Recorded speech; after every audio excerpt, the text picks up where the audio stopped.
Hay una mujer en la Biblia que durante siglos ha cargado con una de las reputaciones más injustas de toda la historia sagrada. Una mujer que perdió todo en un solo día, que vio morir a sus 10 hijos, que contempló cómo su esposo era cubierto de llagas de pies a cabeza, que sobrevivió la ruina absoluta de todo lo que había construido durante décadas, y que en medio de ese dolor indescriptible abrió la boca y dijo algo que la tradición cristiana convirtió en sinónimo de traición, de debilidad espiritual, de tentación diabólica.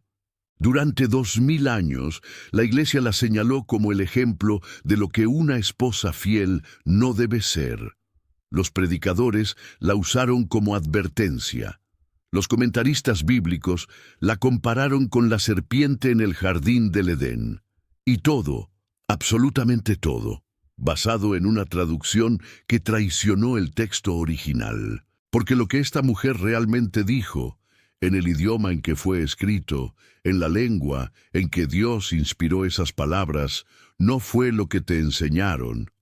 Y cuando entiendas lo que el texto hebraico original dice, cuando veas lo que el judaísmo ha sabido durante milenios y la Iglesia nunca te explicó, algo en ti va a cambiar para siempre. Quédate hasta el final de este video, porque lo que vas a escuchar hoy no solamente va a cambiar tu forma de leer el libro de Job, va a cambiar la forma en que ves el dolor, la forma en que juzgas a quienes sufren, y la forma en que entiendes la misericordia de un Dios que nunca condenó a esta mujer, aunque el mundo entero lo haya hecho. Para entender lo que sucedió con la esposa de Job, primero necesitas entender el mundo en el que ella vivía.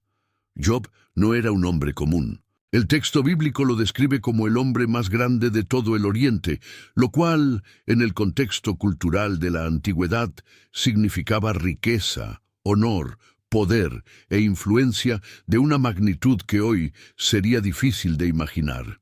7.000 ovejas, 3.000 camellos, 500 yuntas de bueyes, 500 asnas y una cantidad inmensa de servidores.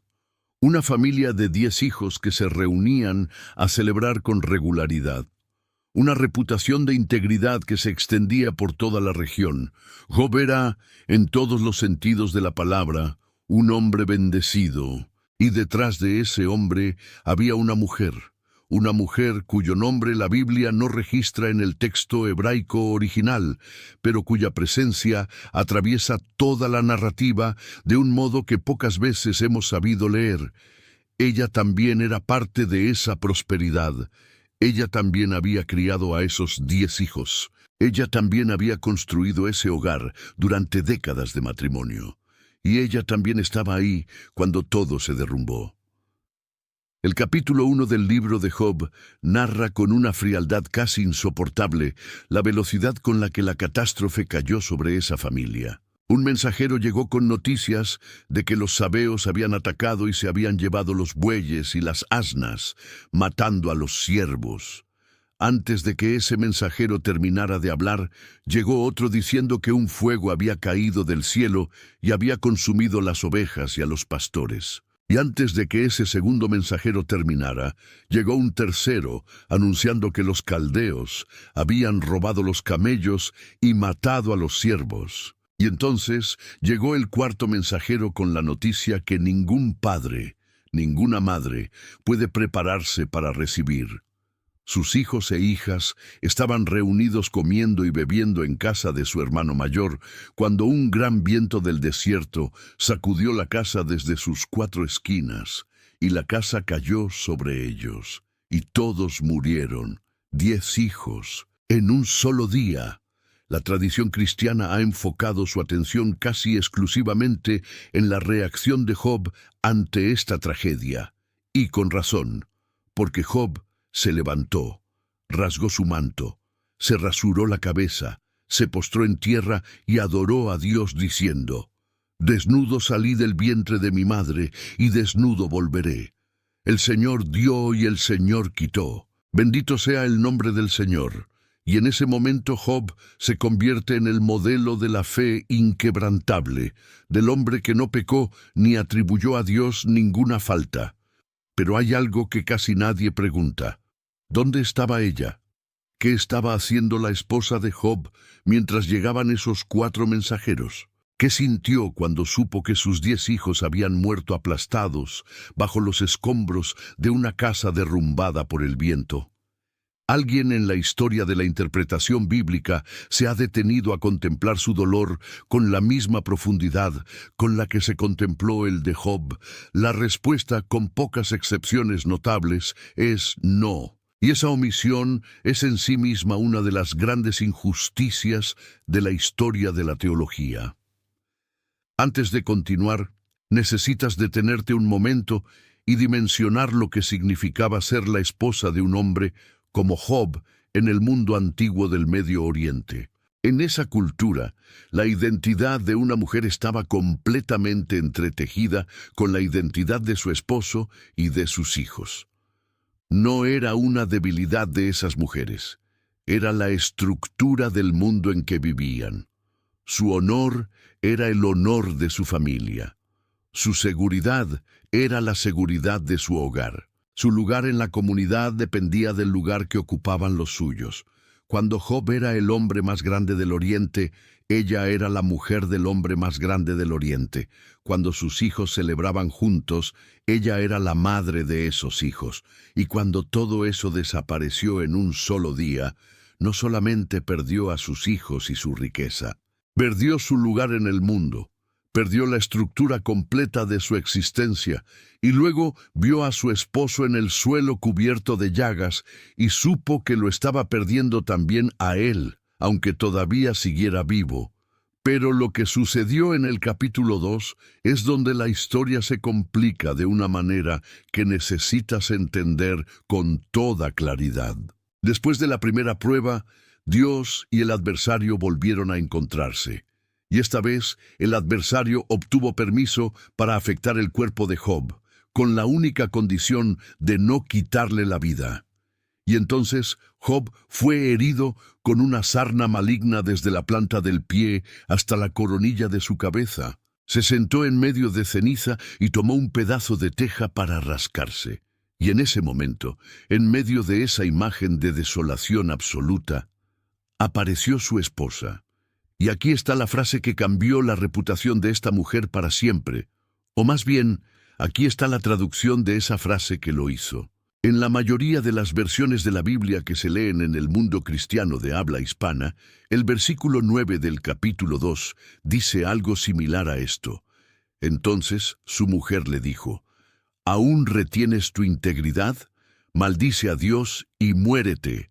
Maldice a Dios y muérete. Esas 5 palabras han definido la imagen de esta mujer durante 2 milenios. Esas 5 palabras la convirtieron en símbolo de la esposa que tienta a su marido a pecar. Esas 5 palabras la pusieron al lado de Eva, de Jezabel, de las mujeres bíblicas que representan la debilidad y la tentación. Agustín de Hipona, uno de los padres más influyentes de la Iglesia cristiana occidental, la llamó la auxiliadora del diablo. Y esa etiqueta se quedó pegada a ella a través de los siglos como una marca de infamia que nadie tuvo el cuidado de revisar. Pero esas 5 palabras son una traducción, y esa traducción tiene un problema fundamental. En el texto hebraico original, la palabra que fue traducida como maldice es la palabra barech, y barech en hebraico significa bendecir, literalmente, inequívocamente. La palabra barech es la misma raíz de la que viene la palabra hebrea berajá, que significa bendición, y es la misma palabra que se usa en Génesis cuando Dios bendijo a Abraham, cuando Isaac bendijo a Jacob, cuando los sacerdotes pronunciaban la bendición sobre el pueblo. Barech significa bendecir, no maldecir. Entonces, ¿cómo llegamos a maldice a Dios? La respuesta está en una convención lingüística y cultural del hebraico antiguo que es fundamental entender. En la cultura bíblica hebrea, Pronunciar o escribir una maldición directa contra Dios era tan impensable, tan absolutamente prohibido, que los textos sagrados usaban la palabra barech, bendecir, como eufemismo para referirse al acto de maldecir a Dios. Esta convención no es una suposición académica, está documentada en el propio texto bíblico en varios lugares. El ejemplo más claro está en el mismo libro de Job, en el capítulo 1, versículo 5, donde Job ofrecía sacrificios porque temía que sus hijos hubieran bendecido a Dios en sus corazones, y el contexto deja absolutamente claro que lo que Job temía era que hubieran pecado blasfemando, no que hubieran pronunciado una bendición sincera.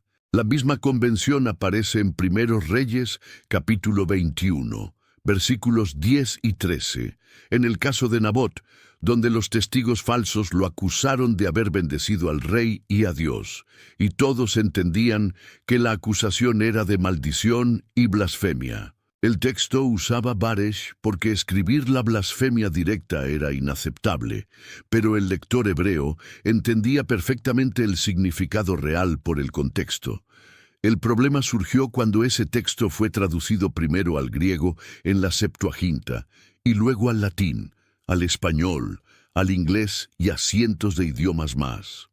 Muchos traductores que conocían esta convención eligieron traducir la implicación en lugar de la palabra original, reemplazando barech por su significado contextual. El resultado fue que la palabra bendecir desapareció del versículo y en su lugar quedó maldecir, una traducción que intentaba capturar el sentido, pero que al hacerlo convirtió a esta mujer en villana para siempre.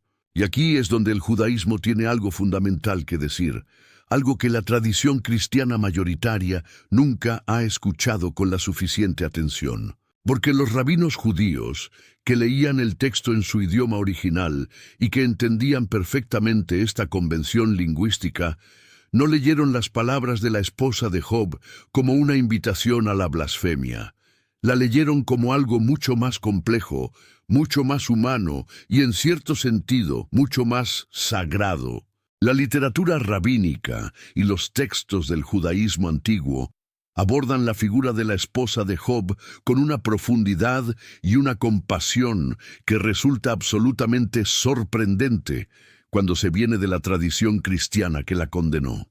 En el Testamento de Job, un texto del judaísmo del período del Segundo Templo que data aproximadamente del siglo I a.C., la esposa de Job recibe incluso un nombre, Sitis, y es retratada no como una villana, sino como una mujer que llegó a trabajar como sirvienta para poder llevar pan a su esposo enfermo, que vendió su propio cabello para alimentarlo, y que sufrió una humillación tras otra mientras intentaba cuidar al hombre que amaba. Esa imagen de la esposa de Job que preserva la tradición judía antigua es radicalmente diferente a la que la Iglesia cristiana construyó. Adicionalmente, algunas tradiciones rabínicas posteriores la identifican con Dina, la hija de Jacob y Lea, la misma Dina que aparece en el libro de Génesis. Si esta identificación es correcta, entonces la esposa de Job no era una extraña al linaje patriarcal. Era una mujer que había crecido conociendo la historia de su pueblo, que había escuchado hablar de las promesas de Dios a Abraham, a Isaac, a Jacob. Era una mujer de fe, y esa mujer de fe había perdido a sus 10 hijos. Y estaba viendo a su esposo cubierto de llagas en el suelo de las cenizas, y en ese momento de dolor absoluto, irreducible, insoportable, abrió la boca y dijo algo que los rabinos interpretaron no como traición, sino como misericordia desesperada. Porque hay otra forma de leer esas palabras, una forma que el judaísmo ha preservado y que cambia todo. Aún retienes tu integridad. Bendice a Dios y muérete. ¿Y si lo que ella estaba diciendo no era una invitación al pecado, sino una expresión de compasión extrema? Y si estaba diciéndole, esposo mío, ya sufriste suficiente, ya perdiste suficiente, ya has demostrado tu integridad ante Dios y ante todos, termina esto, pronuncia una bendición final y descansa de tanto dolor. Hay rabinos que interpretaron sus palabras como las de una mujer que no podía seguir viendo sufrir al hombre que amaba, que habría preferido verlo morir con dignidad, pronunciando el nombre de Dios en sus labios, antes que verlo continuar en esa agonía interminable. No era una tentación diabólica. Era el grito de una madre que había perdido a sus hijos y que ahora estaba perdiendo también a su esposo lentamente, en tiempo real, ante sus propios ojos. Y el texto bíblico mismo, leído con honestidad, apoya esta lectura de maneras que la tradición cristiana ha ignorado sistemáticamente. Para empezar, Dios nunca reprende a la esposa de Job. En el capítulo 42, cuando Dios habla y corrige, reprende duramente a los tres amigos de Job, a Elifaz, a Bildad y a Zofar, diciéndoles que no han hablado de él lo recto como su siervo Job. Pero a la esposa de Job no le dice absolutamente nada. No hay reprensión, no hay condena. No hay ni siquiera una mención de lo que ella dijo. Si las palabras de la esposa de Job hubieran sido la blasfemia imperdonable que la tradición cristiana describió, ¿no hubiera merecido al menos una palabra de corrección divina? ¿No hubiera recibido algún tipo de consecuencia? El silencio de Dios respecto a ella es, en sí mismo, una forma de vindicación. Y luego está la restauración. Cuando Dios restaura a Job al final del libro, cuando le devuelve el doble de todo lo que había perdido, cuando le da nuevamente 7 hijos y 3 hijas. La esposa de Job está ahí, nadie la ha expulsado, nadie la ha repudiado. Job no la ha rechazado por lo que dijo. Ella es parte de la restauración. Ella vive esa redención junto a él. Y si Dios mismo restauró a Job incluyéndola en esa restauración sin pronunciar una sola palabra de condenación contra ella, entonces quizás la imagen que la Iglesia construyó de esta mujer necesita ser revisada con urgencia. Pero hay algo más que el texto revela cuando se lee con atención. Algo que hace que la figura de la esposa de Job sea todavía más poderosa y más trágica. En el capítulo 1, el texto describe que Job tenía 7 hijos y 3 hijas. Esos eran sus hijos, en plural, hijos de los dos. Cuando el cuarto mensajero llegó con la noticia de que todos habían muerto, esa noticia era tan suya como de Job. Ella también los había gestado, parido, amamantado, criado. Ella también los había visto crecer, casarse, establecerse. Ella también estaba en ese hogar cuando llegaron las noticias una tras otra, cada una peor que la anterior, como golpes que no dan tiempo a respirar entre uno y otro. Y en medio de todo ese dolor, la tradición cristiana decidió enfocarse en si Job adoró a Dios correctamente, en si su respuesta fue espiritualmente ejemplar, en si su fe resistió la prueba. Todo eso es legítimo y bello. Pero la esposa de Job también estaba en esa historia, también había perdido lo mismo, y nadie preguntó cómo estaba ella. Hay algo más que necesitas saber sobre lo que ocurrió después de ese momento. Después del versículo 9 del capítulo 2, la esposa de Job desaparece del texto. No vuelve a hablar. No vuelve a ser mencionada por nombre ni por referencia directa en todos los capítulos que siguen. Y son 39 capítulos llenos de discursos, argumentos, acusaciones y respuestas divinas. Mientras Job debate con sus 3 amigos, mientras Job presenta su caso ante Dios, mientras Eliú interviene con su propio argumento, mientras Dios habla desde el torbellino, ella está en silencio, ausente de la narrativa, aunque presente en la historia. Y esa ausencia es en sí misma un texto que merece ser leído. ¿Qué hacía ella mientras Job hablaba? Estaba cerca, escuchando. Se había apartado, incapaz de soportar más. Seguía cargando su propio duelo sin que nadie lo nombrara. Los rabinos del Midrash imaginaron su presencia en esos silencios. La tradición jasídica habló de ella como una mujer que cargaba su dolor internamente, sin el beneficio de los amigos que venían de lejos para acompañar a Job, sin el beneficio de los largos discursos filosóficos que le permitían a su esposo procesar el sufrimiento en voz alta. Ella sola, con su dolor, sin palabras. Y hay una dimensión de este silencio que la teología cristiana raramente ha considerado. Mientras Job tenía 3 amigos que venían desde lejos para estar con él, mientras tenía interlocutores que, aunque equivocados en sus argumentos, al menos estaban presentes y escuchaban, ella no tenía a nadie. Era la esposa del hombre que sufría.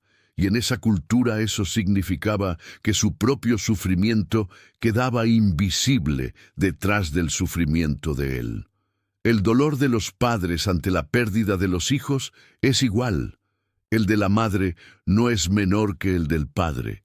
Pero la historia la contamos siempre desde Job, y ella quedó sola con su dolor sin que nadie escribiera un libro sobre él. Los maestros jasídicos, los pensadores del misticismo judío que desarrollaron sus enseñanzas en Europa Oriental durante los siglos XVII al XIX, tienen una perspectiva sobre el sufrimiento que ilumina la figura de la esposa de Job, de una manera que la teología cristiana convencional raramente alcanza. Para el hasidismo, el dolor más profundo no es el que destruye la fe, sino el que la pone a prueba desde adentro.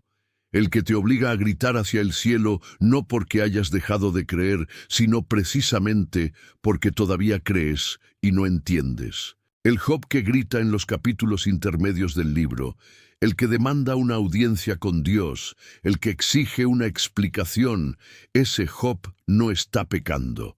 Está orando con toda su alma, y quizás la esposa de Job estaba haciendo lo mismo cuando dijo lo que dijo. Quizás sus palabras eran también una forma de oración desesperada, una interpelación al cielo desde las profundidades de una madre que había perdido a sus hijos y que ya no podía entender en qué clase de mundo estaba viviendo.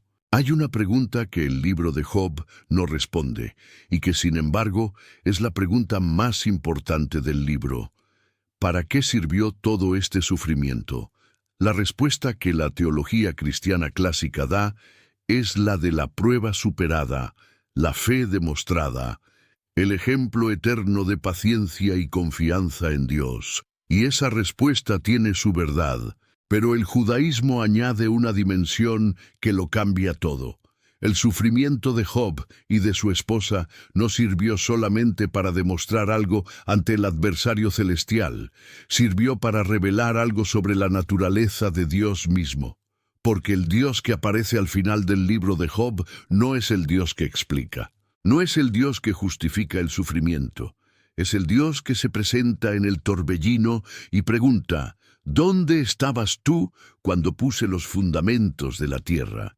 Es el Dios que no da respuestas racionales, sino que revela su inmensidad, su trascendencia, su presencia en medio del misterio.